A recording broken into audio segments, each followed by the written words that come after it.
కోదాడలో పెద్ద చెరువు పక్కన పేదల ఇండ్లను ఖాళీ చేయాలని ప్రభుత్వం ఇచ్చిన నోటీసులపై మరింత సమాచారం ప్రతినిధి రాము అందిస్తారు. కోదాడ పట్టణంలోని చెరుకట్ట బజార్లో ప్రజలందరూ కూడా బిక్కు గడుపుతూ ఉన్నారు. ఎన్నో ఏళ్లుగా తమంతా కూడా ఇల్లు కట్టుకొని జీవిస్తూ ఉంటే ఇప్పుడు వచ్చినటువంటి కాంగ్రెస్ పార్టీ ప్రభుత్వం తమకు నోటీసులు జారీ చేసింది. తమ ఇళ్లను లాక్కుంటామని బెదిరింపులకు గురి చేస్తుంది. దీంతో తమంతా కూడా మనవేదన గురవుతున్నాం. రెయిన్బోలు కూడా నిద్రాహారాలమని తామంతా కూడా మనవేదన గురవుతున్నాం అంటూ కూడా కోదాడ పట్టణంలోని చెరుకట్ట బజారు ప్రజలందరూ కూడా ఆవేదన వ్యక్తం చేస్తున్నారు. ప్రస్తుతం మనం విజువల్స్లో చూస్తున్నాం. వాళ్ళు 70 ఏళ్ళుగా ఇక్కడే నివాసం ఉంటున్నారు. ఇక్కడే కుటుంబంతో సంతోషంగా ఉన్నారు. కానీ కాంగ్రెస్ పార్టీ వచ్చిన తర్వాత తమకి ఇబ్బందులు ఎదురవుతున్నాయి. నోటీసుల పేరుతో తమను బెదిరింపులకు గురి చేస్తున్నారంటూ కూడా వాపోతూ ఉన్నారు. హైదరాబాద్లో హైడ్రా పేరుతో ఏ విధంగానైతే పేదల భూములు లాక్కుంటూ వాళ్ళకు నిలువ నీళ్ళు లేకుండా గూళ్ళు లేకుండా చేస్తూ ఉన్నారో తమపైన కూడా ఒక కుట్ర చేస్తూ ఉన్నారు. తమపైన కూడా ఒక కుట్ర జరుగుతూ ఉంది. తమకు నిలువ నీడ లేకుండా, తమకు ఇల్లు లేకుండా, ఇల్లు వాకిలు లేకుండా తమను వెళ్ళగొట్టే ప్రయత్నం చేస్తున్నారంటూ కూడా కోదాడ పట్టణంలోని ఈ చెరుగట్ట సంబంధించినటువంటి కాలనీ వాసులందరూ కూడా ఎంతో మనోవేదన గురవుతూ ఉన్నారు. ఎందుకు వీరిని ఈ విధంగా భయపెడుతూ ఉన్నారు, ఎందుకు ఈ విధంగా నోటీసుల పేరుతో ఇబ్బందులు పెడుతున్నటువంటి అన్ని అంశాలను కూడా వారిని తెలుసుకుందాం. కాలనీ సంబంధించినటువంటి వాసులు ఉన్నారు. అన్న, ఏం పేరు? మీ పేరు? నా పేరు చింతల నాగేశ్వరరావు అండి. ఎన్ని ఏళ్ళుగా ఉంటున్నారండి? ఎక్కడి నుంచి వచ్చాయండి ఈ నోటీసులు? 40, 50, 70 ఏళ్ళుగా మీరు ఉంటున్నారు.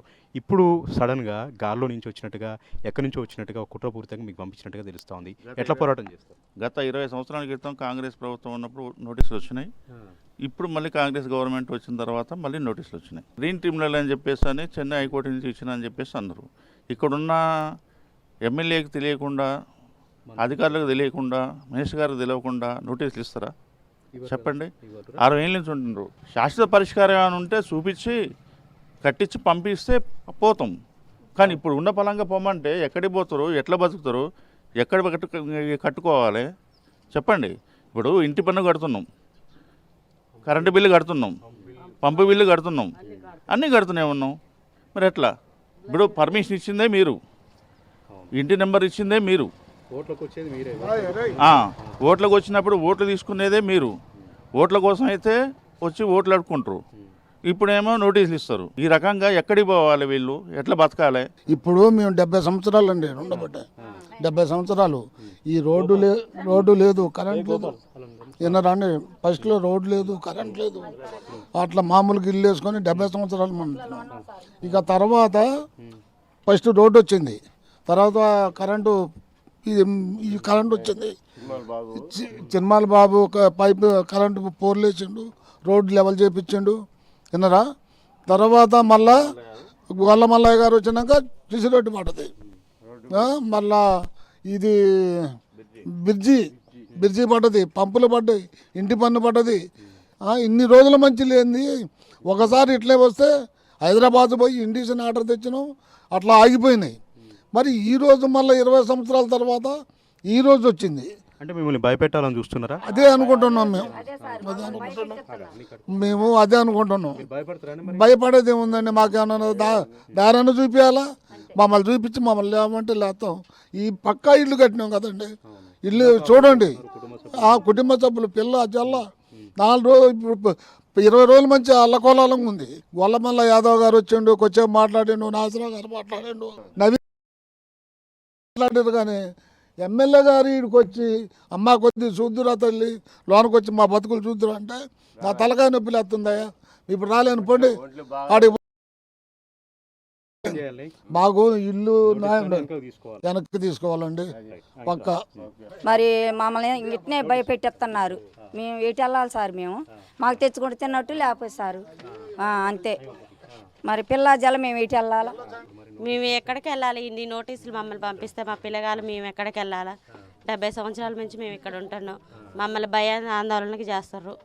మాకు ఈ నోటీసులు వెనక్కి తీసుకోవాలని కోరుచున్నాం. మేము ఎమ్మెల్యే గారు వచ్చారు కానీ ఇక్కడ కట్ట మీదకి రమ్మంటే రాలేదు. నా తలకాయన వస్తుందండి, వెళ్ళిపోయిందండి. ఓట్ల గురించి అయితే వస్తారు కానీ ఈ నోటీసుల సమస్య ఉన్నప్పుడు రారు ఎవరు మా దగ్గరికి. మేము ఎక్కడికి వెళ్ళాలి? మాకు ఏదైనా దారి చూపిస్తే ఖాళీ చేసి వెళ్తాం. మేము ఎప్పటి నుంచో ఉంటున్నాం, 70 సంవత్సరాల నుంచి ఉంటున్నాం. మేము ఇప్పుడు ఖాళీ చేయమంటే మేము ఎటు వెళ్తామండి? తినక ఉండి లేక ఇల్లు కట్టుకున్నాం. ఇప్పుడు వెళ్ళిపోమంటే మాకు ఎటు దిక్కు లేదు. అన్ని పన్నులు కడుతున్నారా? కరెంట్ బిల్లు కడుతున్నాం, ఇంటి పన్ను కడుతున్నాం, అన్నీ ఉన్నాయండి. ఇప్పుడు వెళ్ళిపోమంటే మేము ఎటు వెళ్ళిపోతాం, మేము వెళ్ళిపోలేమండి. ఎమ్మెల్యే ఏమంటుందమ్మా? ఎమ్మెల్యే మంత్రి ఎమ్మెల్యే గారు అసలు రాలేదండి, పద్మావతి మేడం గారు రాలేదు అసలు. పోయితే కలవడానికి ప్రయత్నం లేదండి. మేము చెరువులో ఇక్కడ కట్టుకున్నాం మేడం, ఇల్లు మమ్మల్ని ఇల్లు తీసేయమని చెప్తున్నారంటే అసలు మీరు చెరువులో కట్టుకున్నారే, ఇప్పుడు మీరు కట్టుకుని చెరువులో కట్టుకొని మీరు వెళ్ళిపోమన్న పోనంటున్నారేంటి అంటున్నారు. అంతే అంటున్నారు. చెరువులో ఇల్లుకి మేము పట్టా ఎత్తియాలని పట్టాలు అడుగుతుంటే ఎట్లా ఇవ్వాలి మీకు అంటున్నారు. పట్టాలు అండి అమ్మగారు అని ఒక అమ్మాయి అడిగిందండి. అడిగితే మరి ఇస్తాంలే అమ్మా అని అనాలిగా అనుకుంటా, మీరు చెరువులోనే కట్టారు కానీ మీకు ఎట్టిస్తారే మీకు పట్టాలు అని అన్నది. ఇంకా అప్పుడు వచ్చారు, ఇప్పుడు రావట్లేదు. మేము ఏడుండాలండి చెప్పండి మీరు, మా పిల్లల్ని వేసుకొని మేము ఎడిపోవాలి.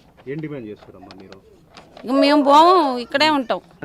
ఇక్కడ కాలనీవాసులందరూ కూడా మనోవేదనకు గురవుతున్న పరిస్థితి అంతా కూడా మనం చూస్తూ ఉన్నాం.